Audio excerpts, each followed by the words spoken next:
दिल्ली की Rouse Avenue court ने बहुचर्चित लैंड फॉर जॉब मामले में शुक्रवार को आरजेडी के मुखिया लालू प्रसाद यादव और उनके परिवार के सदस्यों के खिलाफ अहम फैसला सुनाया। अदालत ने इस मामले में कुल 98 आरोपियों में से 52 आरोपियों को आरोप मुक्त कर दिया है, जबकि बाकी आरोपियों के खिलाफ आरोप तय करने के आदेश दे दिए हैं। कोर्ट ने यह भी साफ किया कि इस मामले में 5 आरोपियों की मौत हो चुकी है और अब ऐसे में 41 लोगों के खिलाफ मुकदमा चलाया जाएगा। इस मामले में अदालत ने पूर्व रेल मंत्री और आरजेडी प्रमुख लालू प्रसाद यादव समेत उनके परिवार के कई सदस्यों के खिलाफ आरोप तय किए हैं। कोर्ट ने लालू यादव, राबड़ी देवी, तेज प्रताप यादव, तेजस्वी यादव, नीसा भारती और हेमा यादव के खिलाफ आरोप तय करने का आदेश दिया है। इसके बाद बिहार की सियासत में घमासान मच गया है। एनडीए नेताओं ने लालू यादव को भ्रष्टाचार का सरताज बताया है।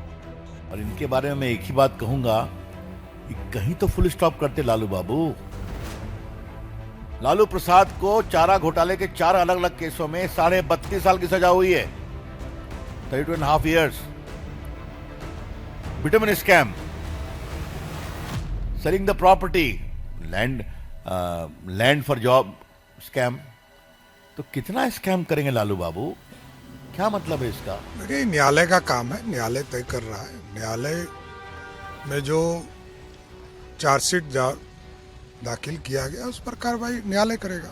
तो न्यायालय की प्रक्रिया है ना, न्यायालय अपनी प्रक्रिया में अपना निर्णय सुनाता है। और जब जो लोग हैं उनको लगता है कि निर्णय हमारे पक्ष में नहीं है या हमारे साथ जस्टिस नहीं हुआ है, तो ऊपर के कोर्ट में लोग जाते हैं। तो अपना न्यायिक प्रक्रिया है ना। न्यायिक प्रक्रिया में किसी का, हम लोगों का कोई भूमिका नहीं है।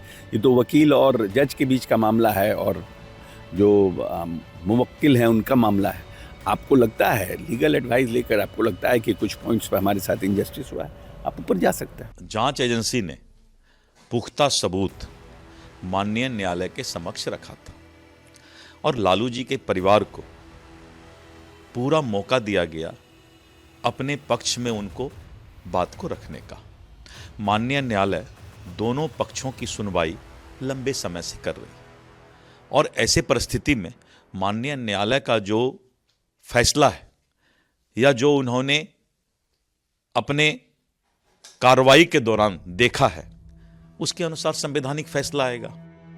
अदालत के मुताबिक इस पूरे मामले में अन्य आरोपियों ने भी आपराधिक षड्यंत्र में सक्रिय रूप से सहयोग किया। कोर्ट ने टिप्पणी की कि रेलवे में नौकरियों के बदले जमीन लेने का एक तरह का विनिमय सिस्टम चल रहा था, जिसके तहत कई लोगों को रेलवे में नौकरी दी गई और बदले में उनके या उनके परिजनों की जमीन भी ली गई।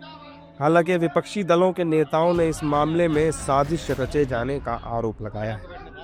जो लैंड फॉर जॉब मामले में माननीय न्यायालय का आया है निर्णय, इस पर कोई राजनीतिक प्रतिक्रिया नहीं हो सकती, लेकिन ये सबको पता है कि ये पूरा मामला समाप्त हो चुका था।